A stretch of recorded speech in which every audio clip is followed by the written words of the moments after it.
3:00. Good to have you with us on a Thursday afternoon. Lions time.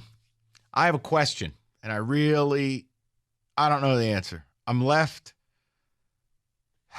I'm getting over the anger of Sunday, but I'm at a point where I have been way too many times with Dan Campbell.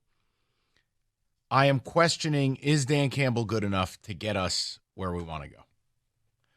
We all love that they play hard for this guy. No one thinks Dan Campbell's a bad guy. No one thinks Dan Campbell's a boob. In a lot of ways, he embodies what this city wants out of a coach and what they want out of their football team. But when I say, is Dan Campbell good enough to get us where we need to go, it's about always returning back to the last possession against Seattle, the end of the first half against Buffalo, the end of the Vikings game, etc. These moments where I just need him to be more than he is. And thus far, he's never that. That for all of his motivational tactics that work, for how hard this team plays, for how badly he wants to win, for how much he cares, all of the good things, right? We always end up back here. Yeah.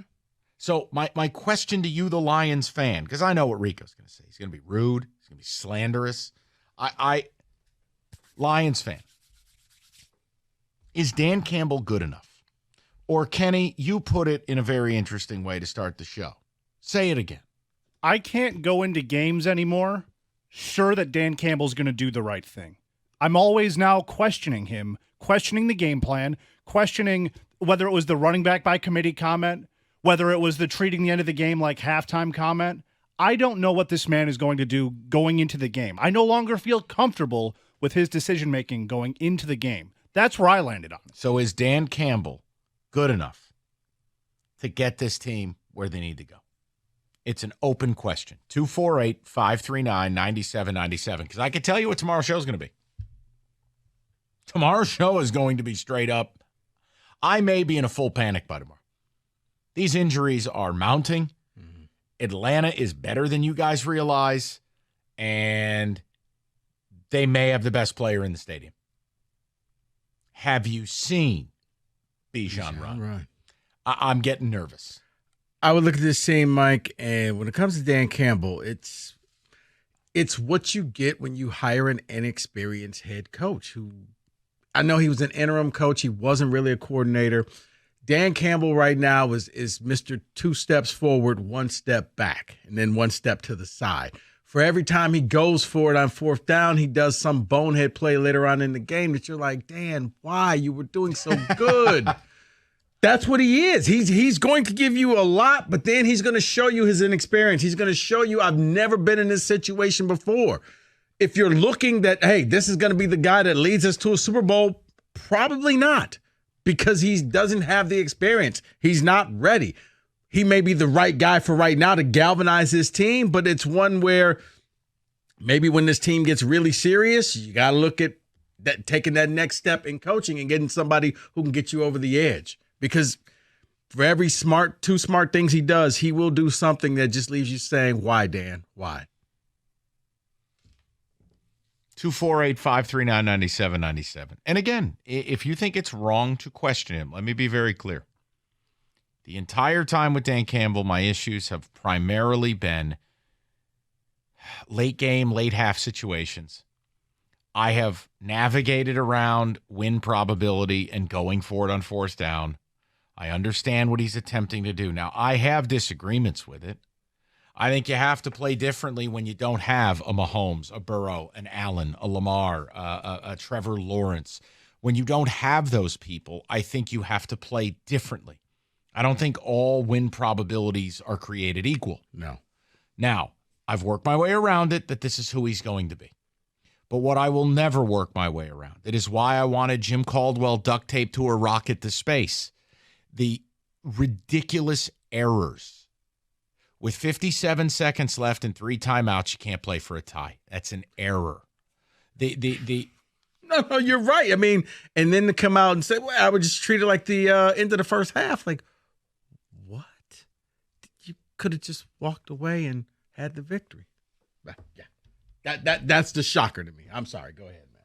By the way, I'm now reading that Deshaun Watson is going on a blocking spree on Cleveland media members. Social media, man. It's fantastic.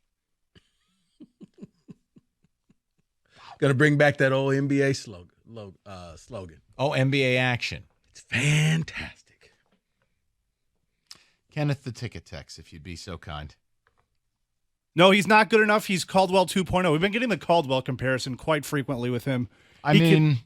Thus far, while stylistically being very different, if the undoing of Jim Caldwell was late game, late half snafus or pass back and forth kind of thing, here's the disrespectful part to Jim Caldwell.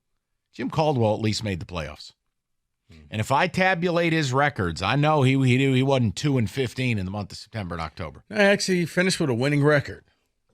And that's what I'm saying. For Campbell, every time you think he's moved on, he's smarter, wait, no, he's not. That's the frustrating thing. And then you go back to saying, but once you realize this man is learning on the job, I guess it makes it a little easier. So is he good enough? You didn't answer the question. No, I said no. Good. Way to stand by your convictions. I think he can only take you so far, and then you're going to have to hire another coach to take you to that next level. I don't know where I'm at. Is that wrong? That for a person like me? That's great conviction. Oh, I'm being open. Rico, I'm being vulnerable with you right now. I'm just making a point. I just go, okay, it's this or that. I feel like he's not. And I don't want that to be the case, but I'm scared. Okay? I'm scared. I'm very frightened because Mike, we just end up back in the same place. I understand. And it's okay to say no because you don't want to go through another coaching search. You don't want to go through any of that stuff. He's a likable person. You like the culture that he's building in Detroit. But in the end, can he get the job done? That's what you got to ask yourself. I know they'll be ready to play. It's that the NFL is a one-possession league. And your end of half, end of game is so critical. Mm-hmm. And I don't know that he can get that right. And that's just it. The players are ready to play. He's building a culture, the whole grit and all of that. They'll run through the wall for him. But, yes. Wait. Are you trying to say that the players are playing well and the coaches are screwing it up? Did you just go John L. on the crowd? I did. Way to go. But, yeah, because all I heard was John L. when I heard, well, we were playing like it was the end of the half, and I just heard John L. Smith, and we screwed it up, They did everything you could do. They went out there. They got their very first sack of Geno Smith. You get the ball back. You're on their side of the field. You have all your timeouts. The players are turning around. They're looking at you, and you blew it. You blew it because you were only trying to kick a field goal to go to overtime, and you know the NFL rules. You don't win the coin toss, you don't get the ball. That's what happened. You worried at all that could be his taking the wind moment or pass back and forth kind of thing? You know what, Kenny? I didn't think about that, but you know just what? Asking questions. No. Honestly, it could be. I think you're both out of line. I'd like to file an objection. Come on, nothing compares to Marty taking the wind. Nothing. Mike, the man came out and said, I was playing like this was the end of the first half. I'm not making this up. I understand. I think you're taking it a little out of context. Well, at the time when Marty took the win, we didn't know that this was the beginning of the end. You knew he was a bleep hole. You knew that the day he rode off on a Harley and left the team at training camp. I'm just saying. You knew it when he immediately went, the bar is high. This could be his Jim Schwartz, I'm going to throw the red flag. Hey, coach, you don't have to do that. I don't care. Throwing the red flag anyway. Forget taking the win. Maybe pass back and forth kind of thing is a better comparison. Bad late game decision. Clearly, he did the wrong thing. Everybody knows he did the wrong thing. And Kenny for the win. I think those are still worse, guys. Maybe. I'm just asking questions here. The pass back and forth thing in this, they're 1-1A. What about the Dungeon of Doom? No, that was just him being a jerk. How about a little decorum? Jerk once again. Okay, but I'm just making sure. No. Pass back and forth. The world is saying, what are you doing? Play prevent.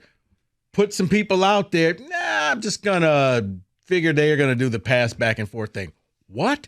This game? Hey, you got all your timeouts. You can score a touchdown. Nah. Have you seen Patterson kick? There's more happier, positive conversations going on in a mortuary right now than this. It's very depressing. No, I mean, I know. I don't want it to be that way. It's the question I'm thinking of, and I don't want to do it tomorrow because I don't want to hear TJ with a bunch of coach speak with tobacco in his mouth. I want to have a real conversation today. TJ will get too emotional. He'll get sad. He becomes sad, TJ, and nobody wants that. 248-539-9797.